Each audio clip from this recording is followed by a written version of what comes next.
So if anyone's landing on this video, I'm grateful for any interest that you might have in landing on this video, and engaging with it. And also, I'm grateful for whatever value it could be to you, because we are one another. So if I've offered value to another person, then I've actually offered value to myself, because we're all the same person, I think. But that doesn't mean that our respective story, contribution, and sufferings, enjoyment are not our own, and our lessons are not our own, because we're making our own choices. But as value goes, I think that value is bigger than any one person. So to offer value is to receive value in the greatest sense. But I was only saying the last thing just to say that something like, so I was talking about like these different things that force us, that oblige us to pay duties, fealty, that is duties and resources, is like you have something like, say, an apartment building that was maybe created, that was maybe put together decades prior, with, yes, some real effort, and also ingenuity and learning, and the effort that it would take to curate the engineering and learning, and also the effort to provide the resources that would give a person privilege and oversight over the building that still affects other people. That all is an amount of resources and expenditure. But the amount of compensation for that over decades, you would think that would actually have paid for the structure by this point. But then that structure is used and levied against other people to exact and demand fealty, that is duties and resources and advantages, and time and labor, all very valuable. But so that's actually an example of how something like learning, insight, labor, so mind, will, and action, according to Arthur Avalon in the traditions of the East, mind, will, and action are necessary to achieve something, sustain something, destroy something.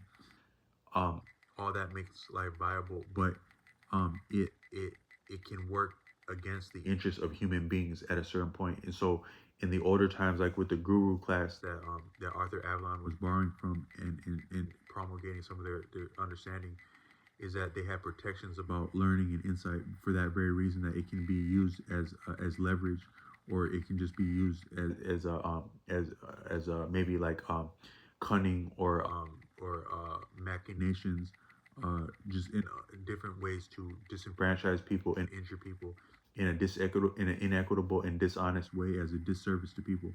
So learning can actually be a disservice. So you could say that sometimes, as great as our modern reality is, no less than housing structures, they may actually function as a disservice to human beings, in terms of the suffering and the labors that people sustain to enjoy these things that are very necessary within the weather conditions. It can amount to hurting people. Um, so with that, Arthur Avalon still looked into the teachings of India, because there was a risk that he thought some of the insights, they may not be inherited, because they may go out of vogue, because they're not being passed down in a way that can they're not having a birth rate, or a replacement rate of ideas. But you could say that's probably natural. It's probably natural that ideas come and go, and come back and come and go if they're real. Um, and that might not be something to really interfere with, or that can be helped. According to Osho, is that you can't hurry change, and you can't stop change. Change is change, and change will happen. But you can maybe say the same thing as with learning. You can't completely preserve learning, and you can't completely destroy learning. It has a little bit of its own purpose. But with that, as much as he appreciated India, there were certain oversights that were implicit biases that he would have to have, that all people would have to have, simply because our mind, according to him, our mind more so is a discriminating apparatus, in that we as beings, we are actually the universe, and we are as perceptive as the universe. We still are, even as what we appreciate as limited mortal beings. In a certain sense, we're not limited, and we're not mortal on at the deepest level. But we have mortal and limited responsibilities and duties. We actually do have some as members of the universe. But it would give the perception of being limited and mortal. But I think we're actually more than that. However, but with that, we're as profound and perceptive, potentially, as the universe, because what's great is within what's small, and what's small is within what's great. However, we have respective duties to service a broader living that is a function of our actual strengths, advantages, privileges, and capacities. That it's something of a greater or higher or lower or lesser capacity. It's that is it of a service and maybe congruent within that service, but a service is what's more. Service is more important than awesomeness. The service of something is first and foremost, and it's also within the capacities and the perceptual apparatus and perceptual capacity and contemplative capacity and apparatus of beings is what's more significant, is the service. But there are diverse needs of a living organism, because life is not viable without diversity. So there would also be diverse capacities, propensities, and strengths and weaknesses. And the weaknesses are also necessary to keep things balanced and viable. The weakness is as important as the strength.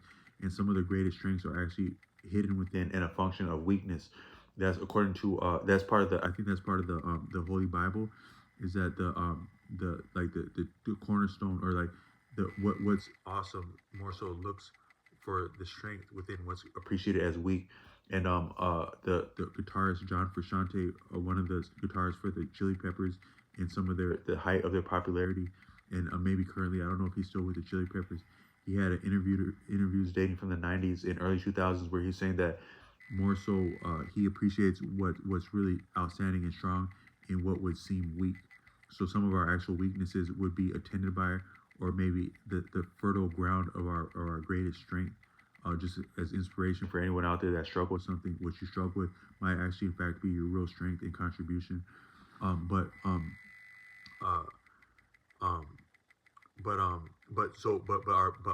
because we actually are the universe and are as perceptive of the universe. According to Arthur Avalon, we're receiving influences from the universe at all quarters of the universe at all times.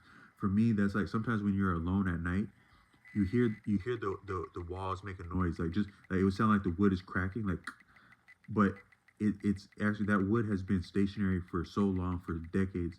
It might not be actually the wood wrestling, but some form of influence that actually hit the structure. I think sometimes if you appreciate how subtle yet sublime is a text coming through. That text is energy that'll go straight through a wall, and a phone no less, that's been fashioned by human beings, can perceive an influence that is completely invisible yet intelligible through walls at great distance. That's what a phone can do. But are there not similar energy that's derived from that would also be affecting us at all times, such as these different noises that we hear in the middle of, for no reason, random noises we hear with the wall or the window or whatnot? Is that not some form of energy? So according to Arthur Avalon, we're receiving influences like that from all quarters of the universe at all times, and it would simply be inscrutable, unfathomable, unintelligible if we had that many influences going on at once, without respect to our own strength and position and function within an ecosystem that is an environment that is living, that is the earth. So our mind more so discriminates all these influences in order to appreciate what has bearing and meaning to us and our homeostasis, our balance, but also what our function is. Our mind would discriminate for what our function is. I'm saying that discriminate doesn't have to be good or bad, and it's more so bad when it's collective, and therefore it is attended by an expression of power that is the isolation and expression of advantage, self-advantage or group of advantage over another individual or another group, is where it can really truly become wicked as far as discrimination goes. But yet even discrimination, good or bad, is attended by, and implicit within that would be bias, because there are limitations of any vantage point in the universe. There would have to be limitations that, and they would therefore bias, and bias would probably be the greatest limitation. But so because of that, Arthur Avalon, as much as he appreciated India, there were limitations within his standpoint, but there could also be maybe limitations within any standpoint, even a standpoint of India that he's respecting. There could still be limitations and bias within that. And one of them is like, I think, is like within the English language. A lot of people would be very hard pressed to define or enunciate what energy is. And I think that's because we think in Western societies in individual terms. So you're isolating energy from other energy. And so from that standpoint, it's very difficult to define what energy is. But if all of if existence is total and unified and diverse and total, what would be more significant than energy would be balance. is what's significant, not energy.